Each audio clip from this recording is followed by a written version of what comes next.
Per Blix is severely handicapped, and he's tied to his wheelchair.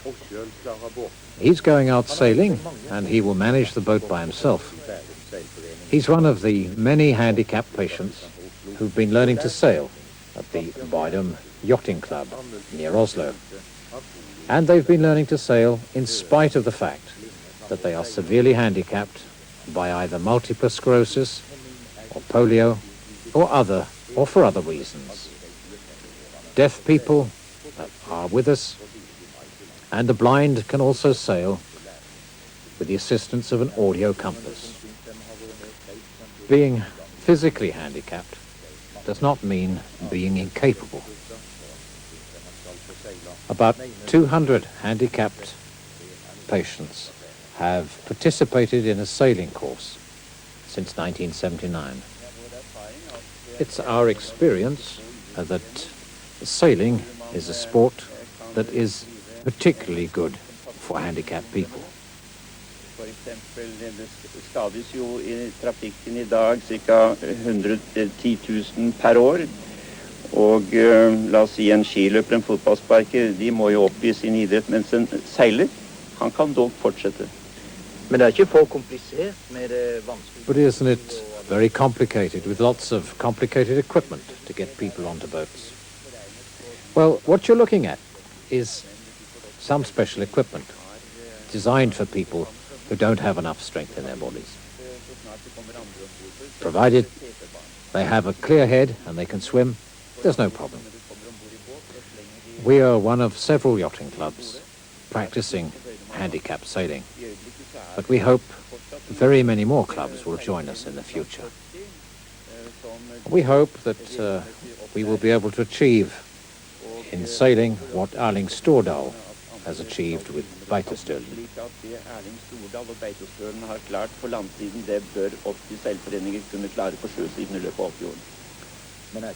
But isn't Bydom Yachting Club a rich club, capable to handle this problem? Well, yes, of course. But the equipment isn't so expensive. The boat you see would cost about $1,500. And if the interest is there, this money can be raised.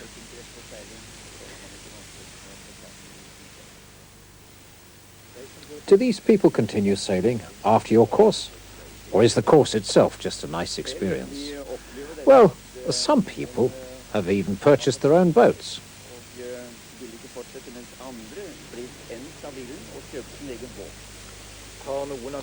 Have any of these people entered into competition sailing? Well, yes, we've had some people in the Asker Regatta, and possibly we'll have some people entering in the Norwegian Championships.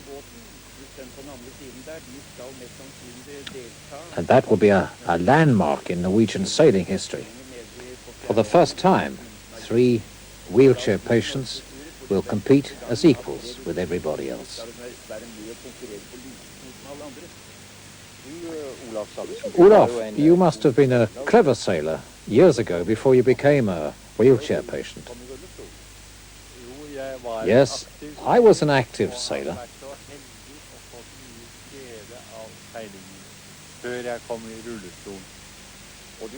And you think that sailing is for handicapped people? Yes, it's very nice to be able to continue to do something that I could do before I became handicapped. Har du drevet med andre ting, så det fint hvis du kan drive med det, men du må drive med ting du kan og har stelt med. Du, Kari Andersen... Kari, you as a blind person, you first started to sail a couple of years ago. Is that right? Well, yes, I started last year, in May, and it's marvelous. It's something that many more blind people should try.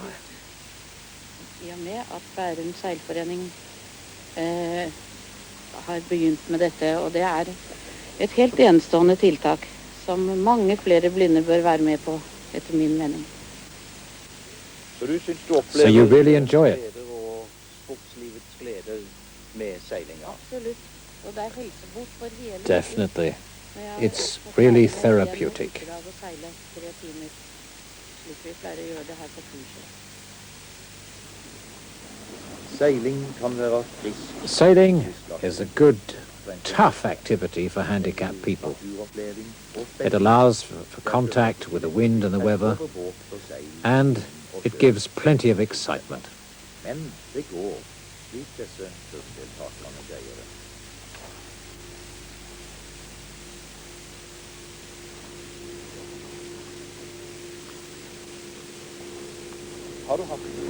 Have you had many problems in handling a boat?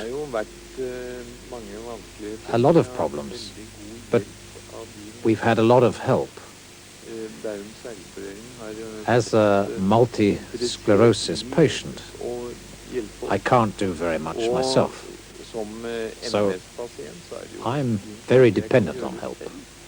Så jeg er helt avhengig av hjelp, og får den hjelpen til overmål i foreningen. Sailing is really a very good thing for severely handicapped people.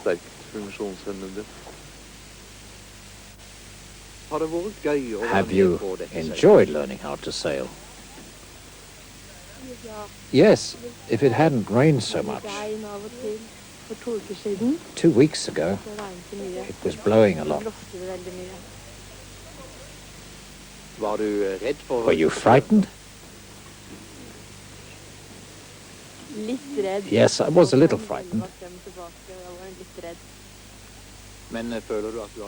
Do you think you've learned how to handle the boat now?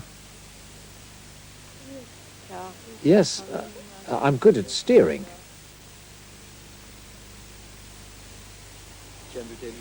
Will you continue to sail after this?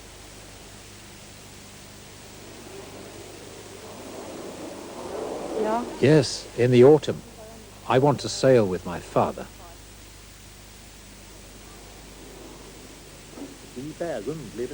There'll be a new course in August, and handicapped people should contact their local yachting club and see if they can get something similar started. The Norwegian Yachting Association has formed a special committee for handicapped sailing. Sport is for all. We have in our sailing association here in Norway tried different types of boats for single-handed sailing, and our experience is that when the wind increases, and we will always have a problem with the body movements and things like that, and it always ends up with the capsizing and people in the water with all that problems. This type, the Mini 12s, is the only type which we have great success with single-handed sailing for disabled, because you don't have to move your body, and you can sail it with different types of disabling. You can sail it with one leg, one arm, 2 legs, and a hook and teeth that we have seen. And you can also sail it with no legs, only arms. You can steer it with one hand and sailing with the other hand. And the second thing is that the boat is absolutely safe. It can capsize, you can fill it with water, and you can still sail home.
Well, Kato, this is the first time you have tried this single-handed boat. You have tried different sorts of other sailing boats.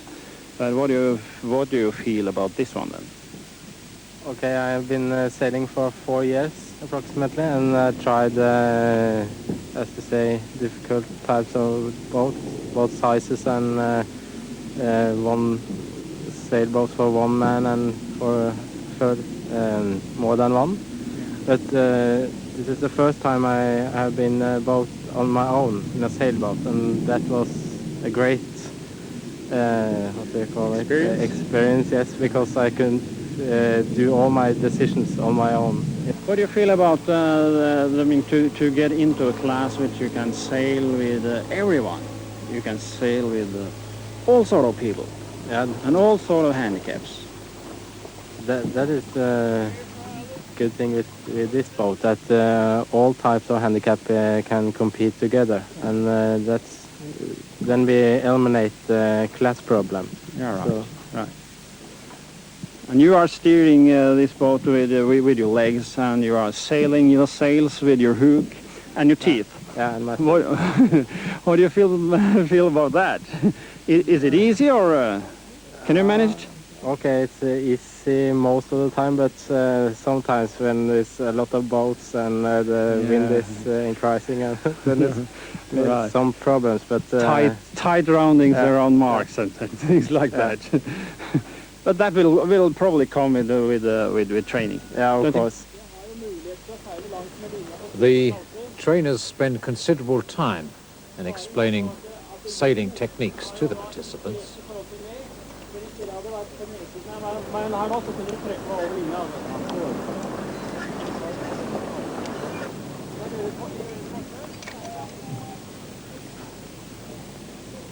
One of the trainers who assists the handicapped is also a member of the National Handicapped Sailing Committee, and he teaches the participants to rig their own windsurfers. Merker at det er lunge på oversiden og oversiden når vi har bommen på oversiden, så må vi hele tiden holde oss på oversiden. Så det vil si at det tøyverket må du gjennomføre da på oversiden av...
The present moment, Christian Haller, you're one of the few blind people in Norway who think it's fun to sail.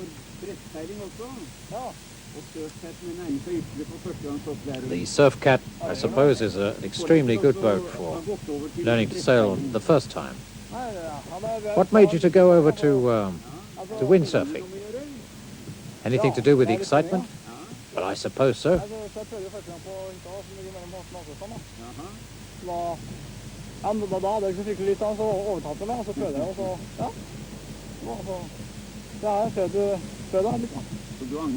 You don't regret taking up windsurfing? No, not at all. There's nothing like it on a warm summer's day when a good breeze is blowing. Do you have any idea as to how we can get more people to take up windsurfing? I suppose we have to visit more people. Well, I think if we just explain to them what it's all about, we'll get more people. There's lots of prejudice, I suppose. A lot of people think that it's dangerous. They fall in and they drown. Well, one of the national coaches has time to spend with us is terrific. Well, I think it's great fun. I enjoy it, and I think that the group of people here is very encouraging.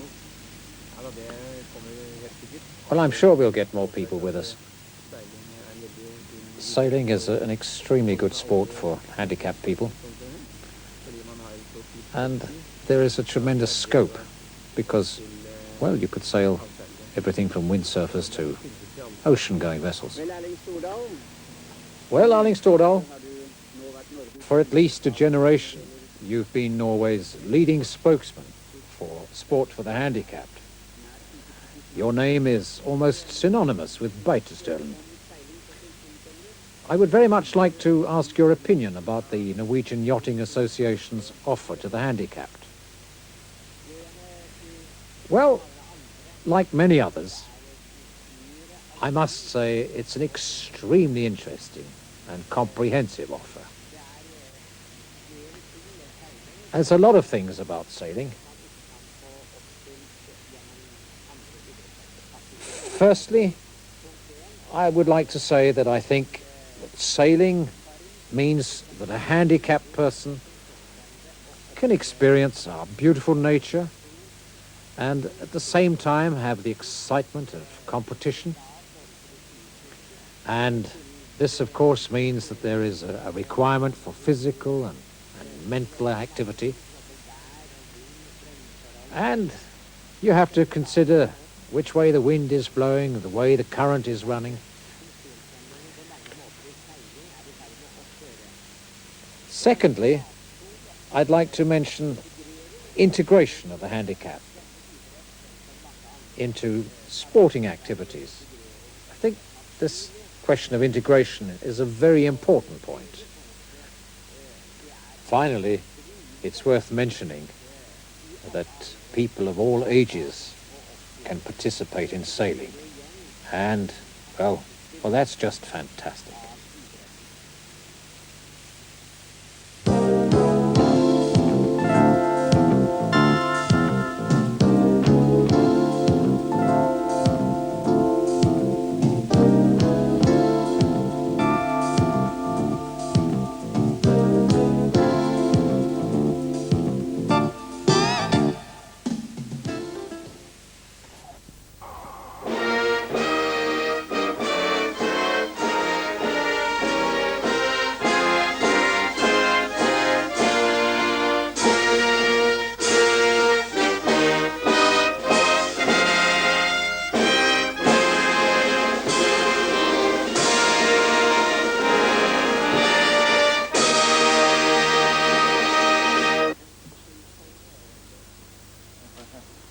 As chairman of the Executive Council of the British Paraplegic Sports Society, it gives me the greatest pleasure to start the official proceedings this morning by offering you my greetings and those of the members of my Executive Council and of our staff and those many helpers as your hosts.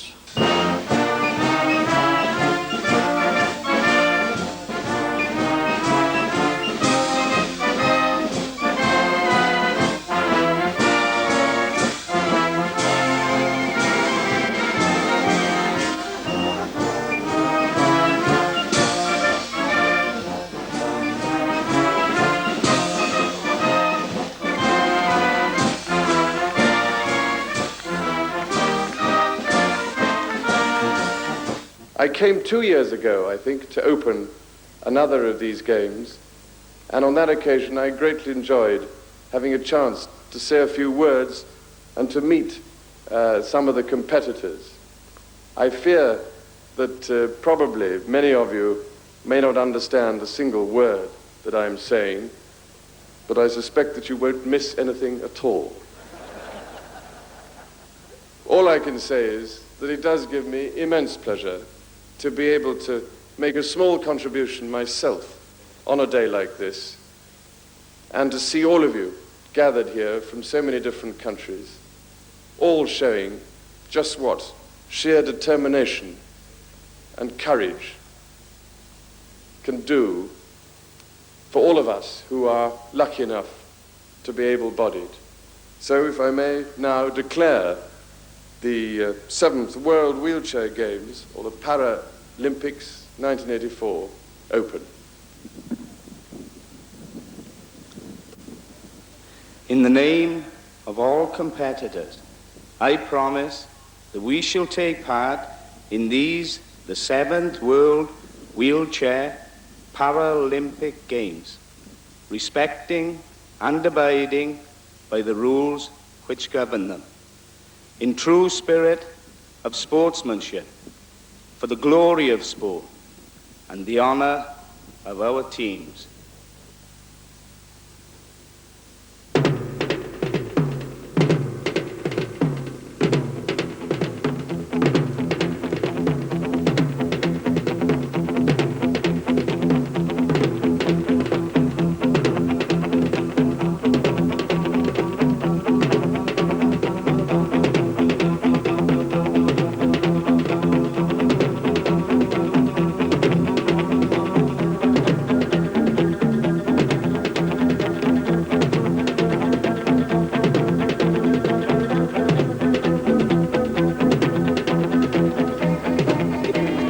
So the 7th World Wheelchair Games finally underway. The able-bodied Olympics, of course, happening 6,000 miles away in Los Angeles. And these games originally scheduled to be held near Chicago, but the finance collapsed, and at the last minute they were changed to Stoke Mandeville here, which has done a heroic job at very short notice in coping with over 1,200 competitors from 42 countries. And the first showpiece event on the track, the men's 100-metre final. There in lane 6, Randy Snow from the United States. Next to him, Britain's Paul Cartwright.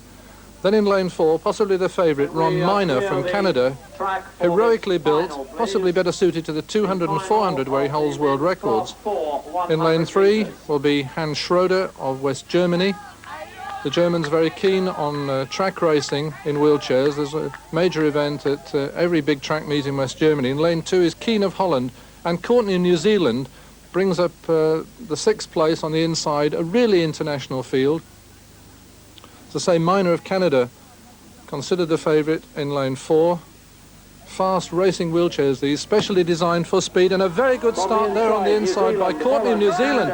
Surprising, he's got a whole wheelchair ahead of everybody else. Courtney of New Zealand flying away. Next to him, Keane of Holland. And in lane 4, coming up there strongly now is Ron Minor, but he's left it far too late, and it's a fast time as well. In fact, a new world record for Courtney of New Zealand, a surprise winner there, the New Zealander. 16.68, beating the previous record of 16.80 with Schroeder second, and a rather rueful Minor of Canada third. The two guys, Courtney and Schroeder, got off to a fantastic start in the race, and I unfortunately got out of the blocks kind of a little bit late, but started picking up ground and just ran out of room. But I am pleased with my time, pleased with the race. Those two guys, they deserved the race. They ran exceptionally well.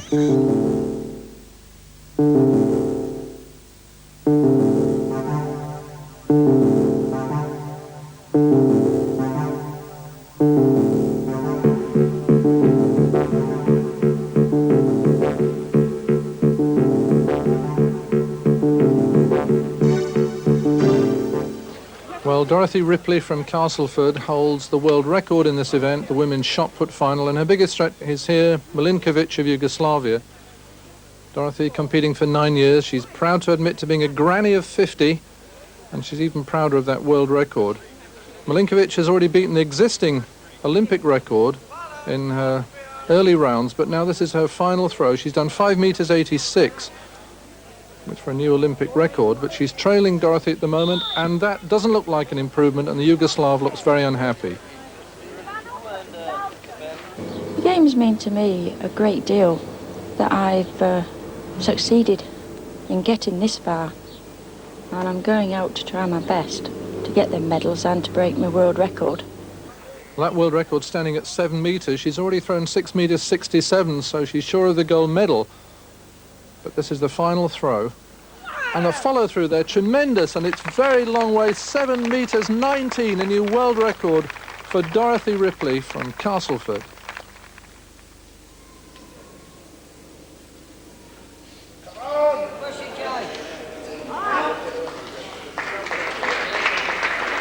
No lift. A majority decision again, the 2 red lights.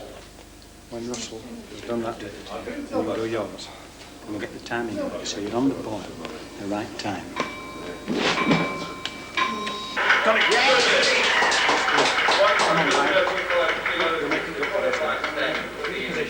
Tell me when you're ready, Brian. I'm in the 57 kilo class. That's the featherweight class. The bench lift. The able-bodied record is far less, and they have an advantage actually. They are using the feet. When you paddlise, you can't use your feet, you're using just your upper body and your bench pressing. In fact, we do compete with able-bodied, against able-bodied, because the rules, everything are more or less the same. And I mean, this is people don't even know this. I mean, there's chaps down here lifting 3.5 times their own body weight. We have a chap from France, Ponnier, pound for pound, is the strongest man in the world, even more than Kazmar, body weight-wise. Pound for pound. The public don't know this. Harris from United States, the bar at 132.5 kilos, that's just over 290 pounds. Just making sure it's perfectly positioned. Having a few problems with the judges really locking out that right elbow. Tense lift for Harris. A signal from the referee to start lifting. Another nervous readjustment. And he's got problems that's travelling all over, and the judges didn't like it. And, no lift for Harris.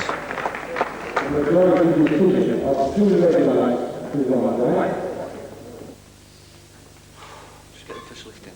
First lift, we'll give you a gold medal. First lift counts. At an international standard, you need some kind of sponsorship.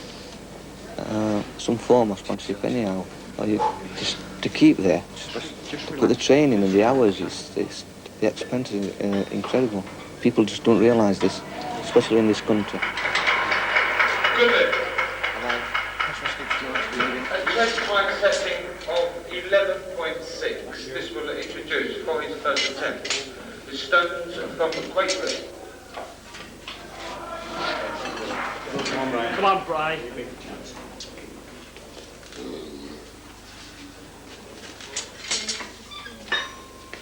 11.6, chest setting load bar 142.5 kilos, 314 pounds. Come on, baby, come on. No sweat. Let's go. No sweat.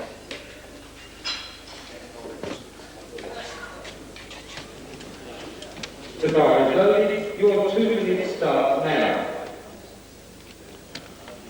So 2 minutes for 35-year-old Brian Stones from Barnsley to get himself settled and get ready to lift this 142.5 kilos. It's nowhere close to his own best, but in fact conditions here have been very tense, and as Brian was saying, an awful lot of competitors have ducked out of competition, whereas he's been going doggedly at the bar and has looked very competent. But he takes a lot of time psyching himself up, getting well prepared, very experienced lifter, been in the last 2 Paralympics, and finally on his home territory, must feel that with this lift he's got a chance to go for the gold. But he's not going to panic, he's not going to rush. The whole point about weightlifting is concentration and preparation. Clear the nose, you want to get as much oxygen inside you as you possibly can. Little hyperventilation, little relaxation of the shoulders, little manganese chalk on the hands to stop any chance of the grip slipping. And about a minute left, and he has actually lost one lift because he outran that 2-minute clock. So there's a little bit of time pressure on him now. 142.5 kilos, nearly 3 times his own body weight. It's a phenomenal thought. It's only lifting 3 times our own weight.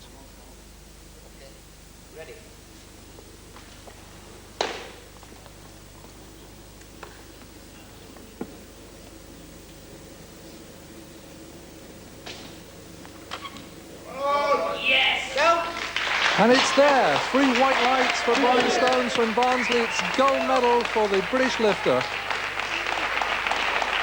A very emotional moment. His whole life been dedicated to weightlifting. And here's the reward. Under the stress of competition, produces that gold medal performance, locks out.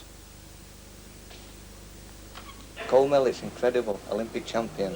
When I came here, I thought, good outside chance of bronze medal.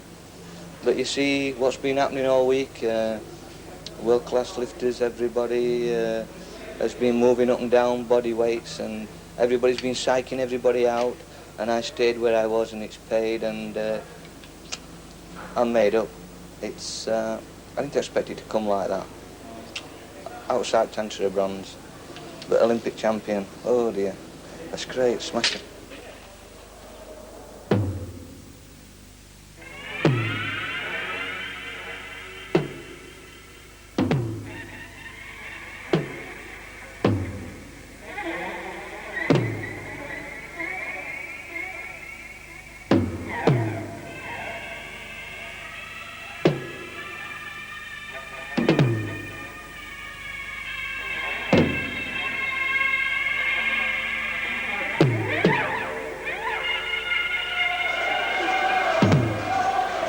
The men's basketball final between Holland and France, and very strong support here, particularly from the French, who, as you might expect, are very noisy, singing the Marseillaise.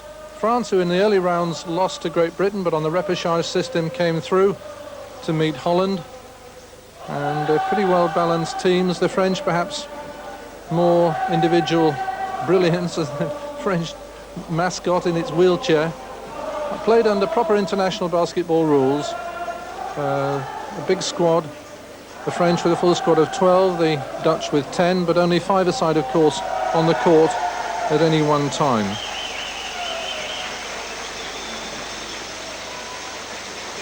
And the French, some brilliant individual players. Number 12 there, Gradel. And immediately the French on the attack. Gradel really controlling the centre and trying to make the plays, particularly for Parsimane. What a physical game, wheelchair basketball. And whistled up there for 3 seconds inside the key. Obviously playing by international rules. Look out for the number 8 there. Parsimane, brilliant individual player. So it's the Dutch on the attack. This is Mackenzie. Down to the tall number 8. And again the ball intercepted. Parsimane, who's very, very skillful, gets it. Across to the big number 9. The French, a quick break here. And gliding around the outside. Back to Gradel, number 12. And finds a break in the middle under the basket. And it's first blood to France. The tricolour flies. And this big crowd now cheering on the Dutch as they try to come back. But the French defence has been good, but they've allowed a break here. And stuck on the sideline a little. You've got to keep very mobile in this game. You've got to keep creating spaces. And you've got to time that run perfectly. And a very long-range throw there. Good shot by Holland. The French a little late in blocking. And Gradel calling his men on, the number 12.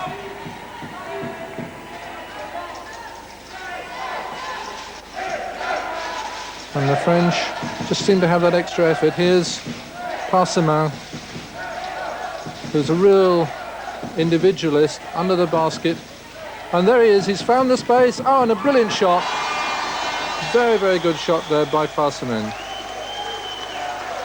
The French just seem to have that little bit of flair. They find that extra speed. There's a break here by the Dutch, though.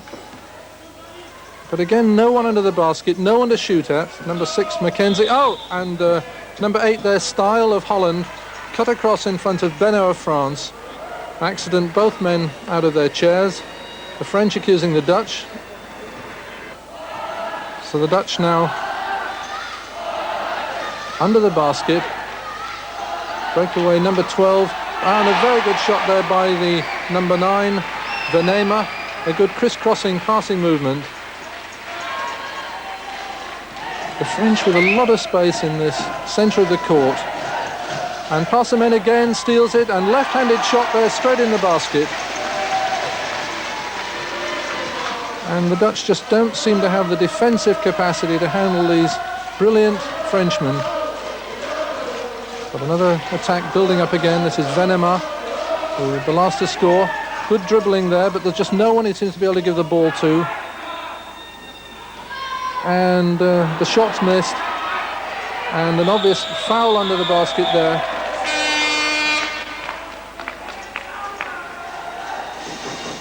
Come on, say the French, they're ahead at the moment. And at half-time, the score 39-32 to France.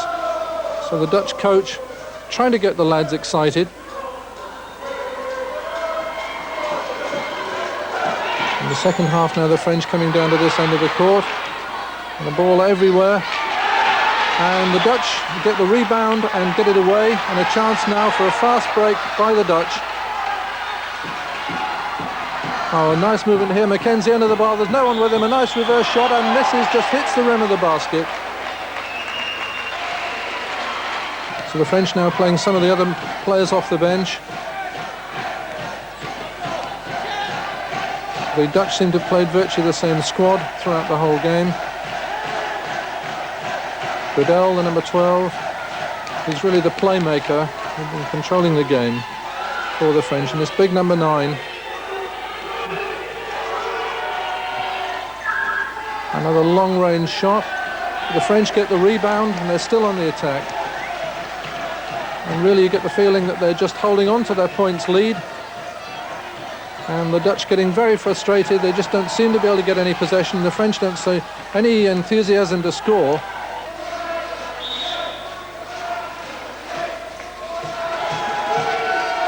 The ball in off the side. And the Dutch coach trying to get his team moving. They just don't seem to have any answer to the French. Well, that certainly isn't the answer. A body tackle. The number 11 there, Mashigiani, really squaring up. Are you crazy, he said? Are you loco? And Guillaume of Holland looks a little bit sheepish. But whistled up for that. And now this could be the last chance for the Dutch. A throw-in from the side. And very good defence by the French. The seconds are ticking away. And the Dutch miss. And really, the French now are just playing out the clock. They just need to keep possession now, and victory is pretty well assured. And that was a very loose pass. The Dutch number 12 picks it up, Van Valzen. And there it is, the time's run out. Number 13, Guillemani, who came on right at the end of the second half, cheering his heart out. And in fact, Masgiani there, the other Frenchman, comes across. They're wrestling on the floor in jubilation. Of course, after winning the European Cup for soccer, they've now got this Olympic gold medal in basketball. It's been a good year for the normally fairly unsporting French. The final score then, France 60, Holland 56.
marathon, 26 miles, 385 yards, or if you prefer, 42 kilometres, 195 metres.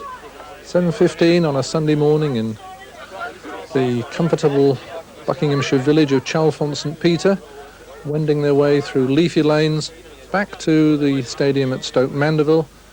Saw there Peter Trotter and Rick Hansen, the Hansen there on the bottom left, who must be one of the favourites, winner of the Australian Marathon last year. He's travelled the world many times. In fact, one of his ambitions next year is to actually make a complete circuit of the world in his wheelchair, and he's got the athletic build to carry it. 81 men, 15 women lining up together, 96 of them go in this marathon.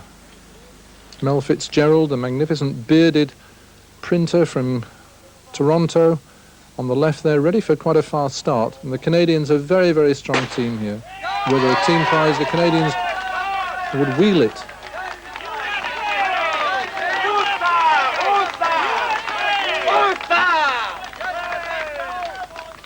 And so they're away. It's a fairly flat course, so one or two hills, but generally speaking it should be fairly fast. And it's Rick Hansen and Fitzgerald of Canada away right off the front. Immediately they've decided to make a break to get away from the Australian trotter, who probably presents the biggest threat.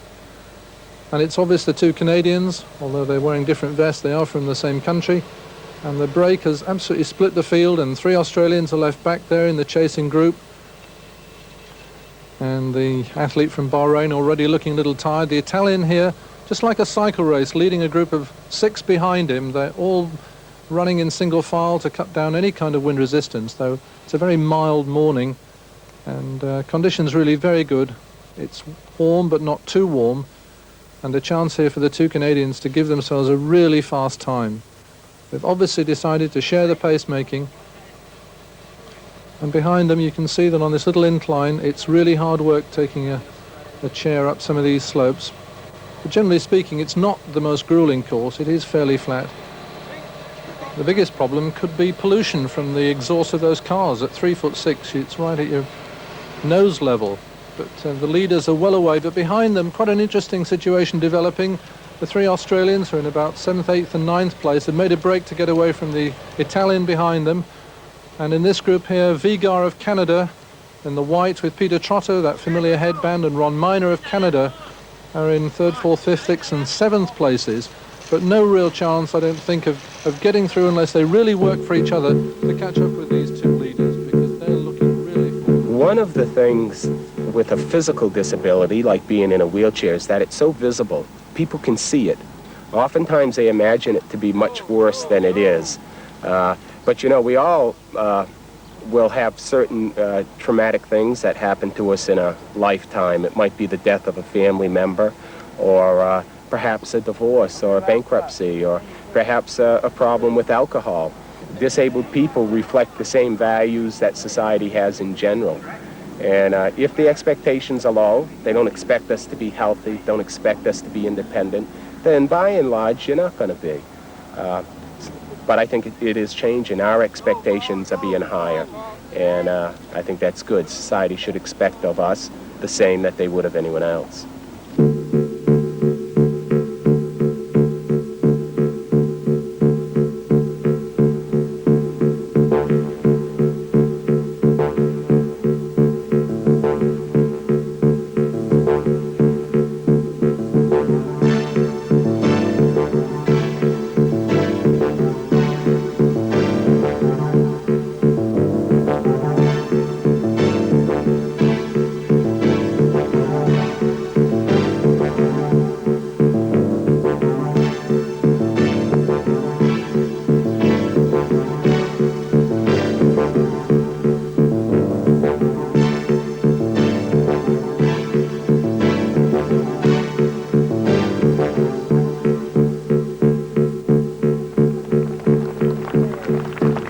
And the applause now picking up for Hansen and Fitzgerald, still together after 26 miles, but within sight of the stadium. A little adjustment on the tracking the front wheels by Rick Hansen.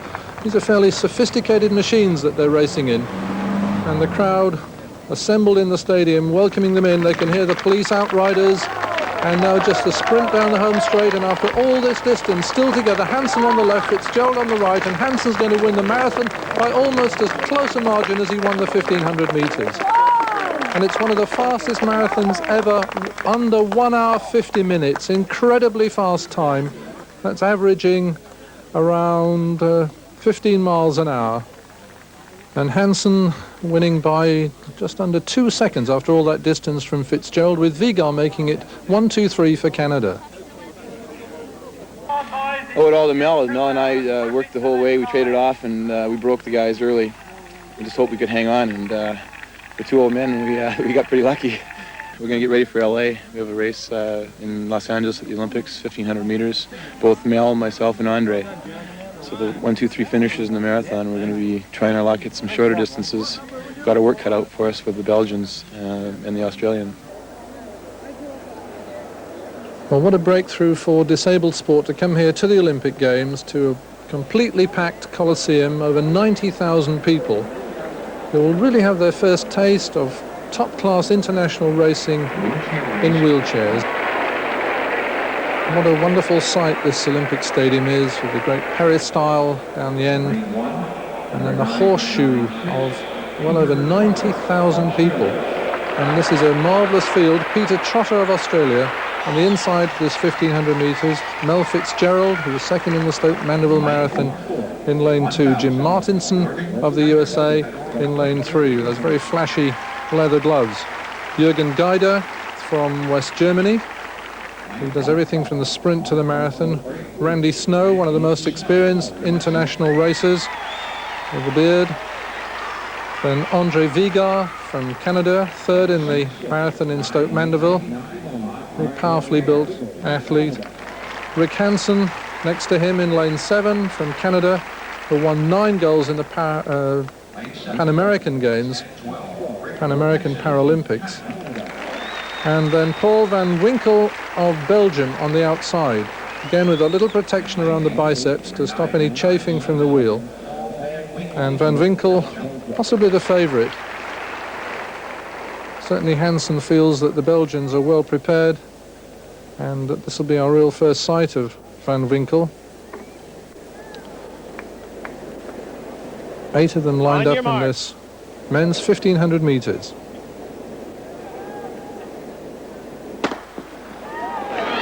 On the way on the inside, Trotter a little bit slow away in lane 3. Jim Martinson got a good start, but on the outside, really flying and cutting across the field, is Paul van Winkel of Belgium.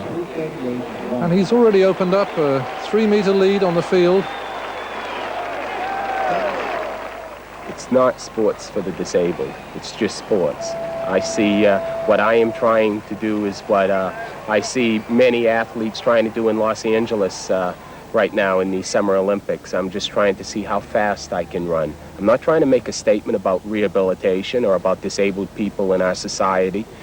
Maybe that's a byproduct, and if that be the case, fine. But basically, I am just an athlete, and I run as fast as I can, and I train as hard as I can, and my challenge is that of an athletic challenge to see how good I can be. When you're brought into an athletic realm, what do you have? You have the best in the world. Every athlete there is training 6-7 days a week, 2-3 times a day, and they're putting 100% into it, and they're pursuing excellence the best they can. And that's what it's all about. That's athletics. The recreation and the rehabilitation is there at the lower levels, but at the elite level, at the best in the world, it's just the wheelchair is secondary, the disability is secondary, and what you have is athletics. So less than 200 metres to go now, and Paul van Winkel of Belgium must have 25-30 metres lead on the rest of the world. Peter Trotter of Australia holding second place on the inside there, but there are 5 men in that group chasing for second place, and it's anybody's silver medal. But out in front, and the crowd rising to acknowledge this performance of power and speed, is Paul van Winkel of Belgium. Now 30 metres clear, it's Randy Snow of America who's leading the chase in second place now. Vigar of Canada is third, but the winner, not a world record, but a fast time under 4 minutes, 3:58.58. Paul van Winkel of Belgium. He led from the gun right to the tape. A marvellous solo performance, and let's hope that that's convinced people finally that disabled sport is here to stay, and in 4 years' time in Seoul, perhaps it'll be accepted not just as a token sport, but as a real sport.